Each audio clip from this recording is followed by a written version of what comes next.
nimuhorane n'umukama. Inkuru nziza ya Yezu Kristo nk'uko twayandikiwe na Luka mweranda.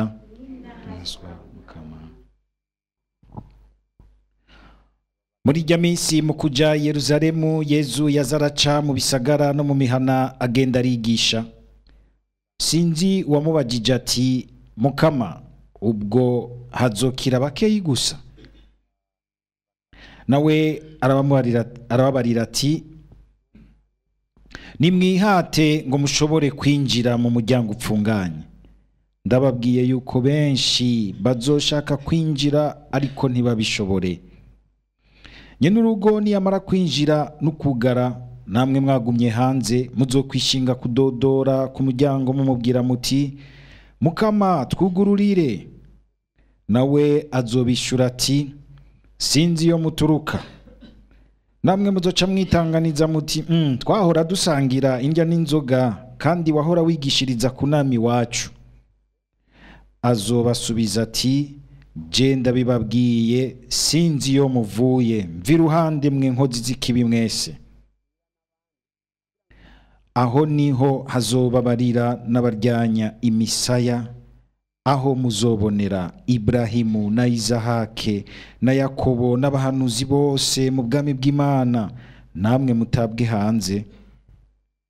Kandi hazoba bava mu buseruko no mu burengero, mu bumanuko no mu buraruko, baze kwicara ku meza mu bwami bw'Imana. Nuko rero harabahora arabanyuma bazoba bambere, n'abandi bahora arabambere bazoba banyuma. Ni ijambo ry'umukama.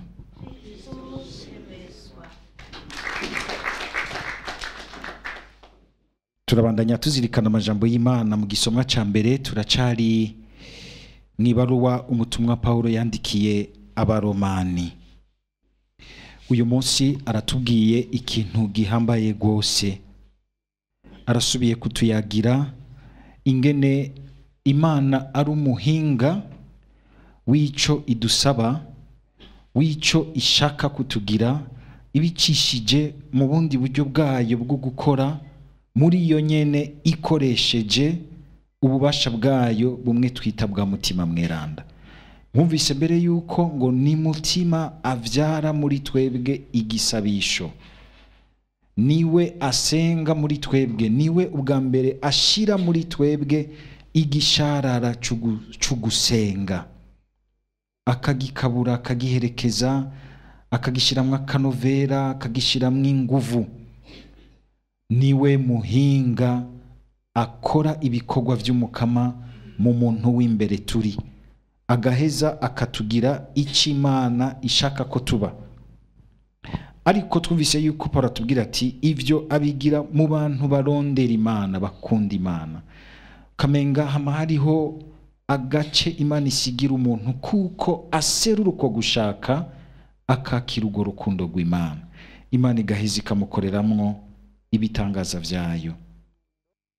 Ivyo rero bikatwereka ingene n'ubundi ngo ab'Imana yashimye ikabatora kare, twese Imana yaradutoye, iraduha ishusho yayo, niryo torwa rya mbere.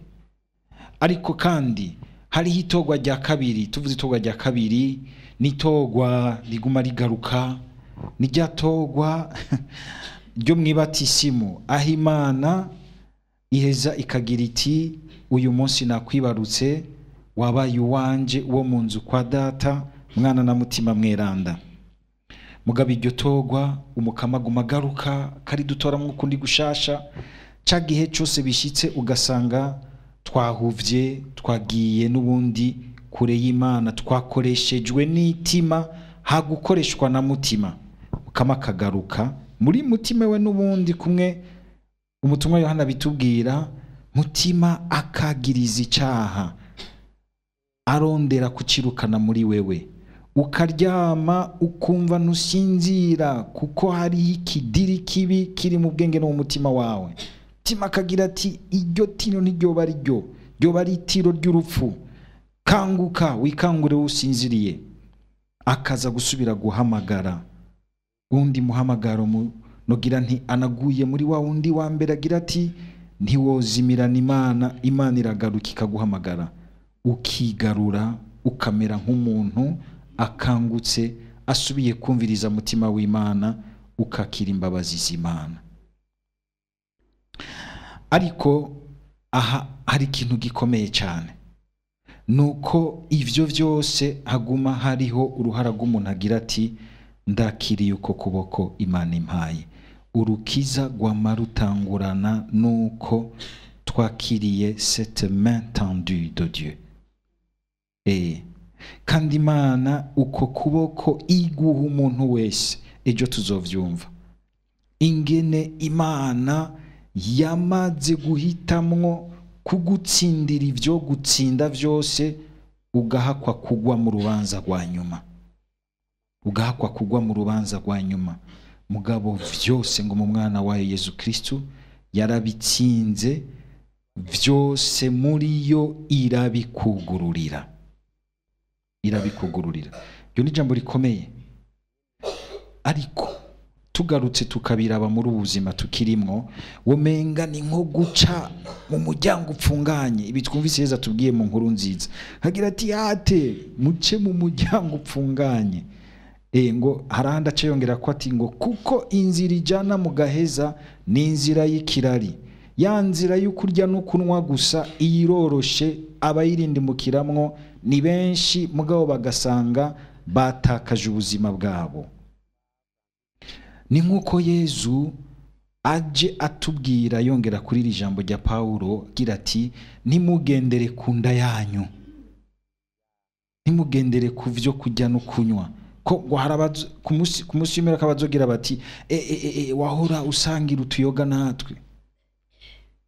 Abantu bibaza yuko bajanye patiri mu kabare canke muri wabo bagasangira utuyoga n'utwo kurya, bibaza ko ariko basangira na Yesu. Mugabo umutima udasangiye na Yesu, uzotanga rusanze patiri amubwiye ati njira nawe ugasigara, none ko twaradusangira utuyoga.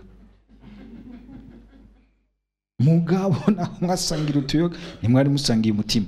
Mbere Paulo akagira ati n'igihe murya munywa birafise ingene bigirwa nk'abakristo, birafise umutima wavyo. Umuntu atakigira umutima asa n'indura iri ngaho, nase kuvuga ari yarindi jambo niribi. Abantu uyu munsi ugasanga mbere duhitamwo kugenzwa n'itima n'ivyinda ukurya no kunwa gusa, mutima twarashize ku ruhande. Ukabona umwigeme asimbanye n'umuntu w'ikigwarudubi ngo nuko afise amafaranga menshi. Musana ko dushira imbere abantu amafaranga, mugasanga no ikintu c'ikigwarudubi gisize gisambuye urugo rwacu, akagomba kukugira ikintu cigikinisha azaraha amahera, azaraza kwimarira mwipfa ry'umubiri ngo witwa deje mbiro yiwe, naho gacugira uti nta kibazo ndonse ivyonjya n'ivyonywa nkaronka ibi biju nkaronka iki. Umukomye gato nikamubwira uti ivyo bintu urimo urabona neza ivyo ari byo. Ngo none pati ivyo bintu byanyu ngo vyiteka ry'umwigeme ngo nzobijya nzobinywa inda. Ariko ntazi neza yuko hariho umunsi w'urubanza aho ivyo ni murabibona. Simba murabe muri CMC hamwe muri kansere murabe, ugasanga umuntu bamuzana ibintu byo kurya no kunywa byiza biryoshe, mugabo umutima ntukibishaka ntukibishobora, n'umubiri ntukubishobora. Hasigara iki? Hasigara ingingo wagendeyemwo mu mutima wawe. Nituze turavyibagira uyu munsi, ukabona ingene abantu twiruka inyuma y'ifaranga, mbere tukemera gusangira indya n'inzoga n'amashetani. Souper avec le diable, iyo expression murayizi?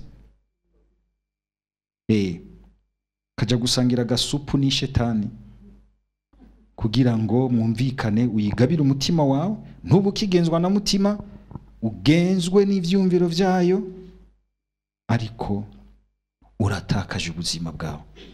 Yesu ati ngo mbevyo mariri ku muntu gutunga ivyisi vyose arosha umutima wiwe. Nubu ndazi ko hari abantu bari kubaranyva bagira bati umve ba patiri ingene bahenda abantu. Reka abantu biruke mu vyo kurya no kunwa gusa, mugabo ntitwibagire yuko duheza kuvyirukamo, hagera kubijya no kubinwa kuko atamutima tukigenzwa nawo, atamutima tugifise, wasimbira hanze gatonya nkagushirira mu ikintu, kuko mutima si hakiri, twashize imbere kujya no kunwa. Ntituvyibagire gutakaza za ndangagaciro z'inkuru nziza, les valeurs évangéliques. Tuzoshobora kugwiza ivyo turya n'ivyo tunywa, ariko tuzosanga turiko turavyicaniramwo, turiko turavyiyahuriramwo, kandi duheze mu maganya n'amarira menshi, kuko twanse kugenzwa na mutima. Nitwigere tuvyibagira. Ijambo rya mbere ryatuvuzwe ko kuva umuntu abaho sukurya no kunywa ubwa mbere. Ijambo rya mbere ryatuvuzwe ko sukurundarunda amafaranga n'ubukuru na influence. Sivyo vya mbere vyatuvuzwe. Ijambo rya mbere wavuzwe ko nuko uremwe kwishusho y'Imana. Igihe cyose umuntu azocurika ibintu nibimumvise kandi vyagarutse muri ino Zaburi, oya nako muri uku gusanganira ijambo ry'Imana, Yezu ariko arabwira shetani, niko iramugerageza, kandi yamufasha ahantu nyene hakomeye, hamwe ashonje, kamubwira iti wewe uri umwana w'Imana, wo kwicwa n'inzara gute? Hisaba y'amabuye ahinduke imikate y'amafunguro. Yezu acarayibwira ati umuntu ntatungwa n'indya gusa, aratungwa kandi n'ijambo ry'Imana riva mu kanwa k'Imana. Ijambo ryose riva mu kanwa k'Imana. Maze kubona iyo ushonje, iyo uri dans besoin, ingene amajwi y'ibikuzanira solution ari vyinshi. None muri zo solution hari ingingo y'Imana imwihaza muri ubu buzima ukirimwo no mu buzokurikira. Sukuvuga yuko umuntu atorondera ivyarya n'ivyanyu, ahubwo arategerezwa kubirondera nyene. Mugaba bironderana ingingo ya mutima muriwe. Ibitaremwe ingingo ya mutima, ubaye barya umuhero. Abantu bakuze burungamwe bwacu, sinzi ko muzi igikino bakina muri televiziyo bita umuntu bita ngo barya umuhero. Ngo kandi ngo nkunda kurya yari yigifyera kimusaturita moya, aho ni gatonya cosaturita ibindi bigasiga, kimumena inda.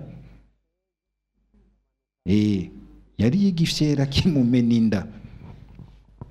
Tugabe rero cyane cyane muri ibi vyumviro vyo mwisi aho hanze, ubona umenga umuntu bimuresha gusa bishira imbere inda yiwe, ukujya no kunywa, kumererwa neza, amaraha, bimwe tuvuga muri iyi mvugo ukurya ubuzima.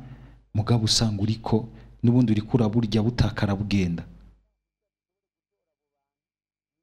Rondera ubuzima, ariko ntiwigere bibagira yuko buhera mu mutima wawe. Yezu mu kwishura iki kibazo cy'uyu muntu, iki kibazo carimwo urusaku rugoye, abaje ikibazo ngo mbe hazokira bake. Ubwa mbere bwobwo ni kibazo kirimwo akantu ka pessimisme, kubera katabaje ngo mbe hazokira benshi, bakabaza ngo hazokira bake. Yezu mukimwishura, mwumvise ingene yamwishuye. Yezu arafise inyishu ziwe. Nagize ati hazokira 10%, 30, 40 canke 60%. Oya, kugira tubwire iki kibazo cy'uyu muntu Yezu amwishuye ati hazokira bake, yava yibwira ati muri abo bake sindimwo, reka ngende kurya no kunwa ibyaho hanze, sindimwo. Hari abantu usanga mu buzima babayeho gutyo, ivyo by'ubuzima budahera byo kwa pati mwibutsa mana ku radio nabiriho ryunywe ngaha kuraraha ibindi mafu, hariya nabuzima bundi buriyo. Mugabe iyo rugeranye ko ukabona umuntu umenga asambagirika yumva ko agiye kugwa ahantu habi, kuko yabayeho mu bubisha bw'umutima wiwe. Kandi ububisha bw'umutima si ukuvuga ngo nibujya ububisha gusa bukabije, ni ukuvuga umutima wawe warawuhatiye mu bintu bibi kandi wumva ukubuza, warabaye umubisha ku mutima wawe wenyine. Umutima warawurekurira mu bintu wumva ko mutima ububisha adakwigwamwo. Sinzi umupsikologe yigeze kwivuga neza agira ati iyo aba twari tuzi yuko ibi bidukora hari ahantu bitwica mu mimerere yacu, mu kungene twiyumvira ubuzima bwacu. Ati two kwitondeye ugusanga umuntu wenyene ariko ariyica muri we mu mutima wiwe, ukubika inzigo, gwanko, uri kuriyica wibaza ngo uriko ubigirira ku wundi, mugabo vyahereye iwawe, biriko birica muri wewe, biriko biragutwara mutima w'ubuzima. ngo umwe yazura Yezu mu bapfuye, ku munsi w'izuka ntaryo uzomenya kuko waramwirukanye, waramuzibije, uramutera umugeri utimviraho. Yezu naho yishuye ati azokira benshi, yocagira ati ahaha muri abo benshi ndimwo, n'ubundi agacagira ati ko nibo bazokira, reka nje kurya no kunwa, agaca yibagira inzira ifunganye. Ariko kandi tugire Kristo, uko kurya no kunywa kuraturaba natwe. Muti gute? Nitwamatwariye twanyoye ngaha, bamubwira muti pati ni wowe munwa wenyene, umunsi umwe nzotegura mwese munweko.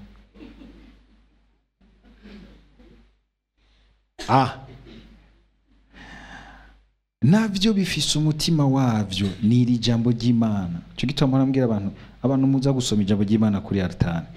Hari gihe usanga dutinye altare mugabe ntitwitinye, kandi bihera ngaha mpa bikaja ngaha. Umutima wo kugira ngo Yezu ku munsi w'imperuka ntaza kubwira ati we ntitugeze dusangira, uri ngaha ngo hasangira abasanganywe. Iri jambo ry'Imana rikaduha umutima Yezu yisangamwo, tugashobora no gusangira mu kuri, kuko bizoshika ba bantu twese usanga hari abantu mbona bagira ibyo bita amakominion diplomatique, bari mu madiri mabi y'ububisha, bari mu migambi mibi y'ububisha. Ariko kuko ari umuntu arya kanwa, tuvuze kujya no kunywa n'ubone gusinjya isahani, hariho kujya no kunywa biseruka no mu ikoti nziza, ko yambaye ikoti nziza n'uvuga yuko arya kanwa neza. Kasanga n'abantu bama bari mu makoti meza, kandi ukamubona baja gusangira, ariko wahindukira ukaraba amadiri y'ivyo bamwe mu buzima, kibazo uti attention. Akagira ico twita communion diplomatique,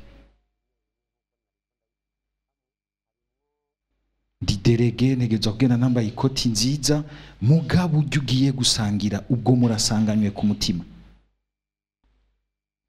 Hamusohotse usanga uri kurakora amadiri y'ukurya inyungu y'abana b'Imana, y'ukurya inyungu y'igihugu cyose cy'abana b'Imana, kayijya nabi kubera kurya no kunwa. Ijambo ry'Imana rirahambaye. Yezu akagira ati rero reka kwibaza ibiharuro, reka gukora statistique y'abazoja mu ijuru n'abatazogendayo, ahubwo injira mu mutima wawe wibaza uti ngomba kwihata nzobe rero mu bazojayo, kuko umuryango uruguruye kuri bose. Ariko ukazoheza ubuzima bwawe kukurya no kunywa wuzuye ububisha, hakugenzwa na mutima, ugenzwa n'itima. Yezu azogutangaza kubwira ati wowe ntaho twamenyaniye, kuko nta ngingo yanje ngusanzemwo, nta ngingo yanje ngusanzemwo. Turabe natwe ubwiyo tuza imisi yose kujya no kunywa, kandi aho natwega abapatiri turimo, kuko twama tujya tukanwa imisi yose. Pati ubwo murasanganywe na Yezu. Weho wotangara 2 3 4 5. Mudusabire. Gusangira kurya kumwe, kujya no kunywa kumwe na Yezu, no kwemera kugenzwa na mutima hakugenza itima. Kurya no gusangira na Yezu no kwemera guca muri uyu muryango upfunganye w'abarondera kugwana ngo nabo baze baharugwe mu bazosangira na Yesu mu bwami bw'Imana. Amen.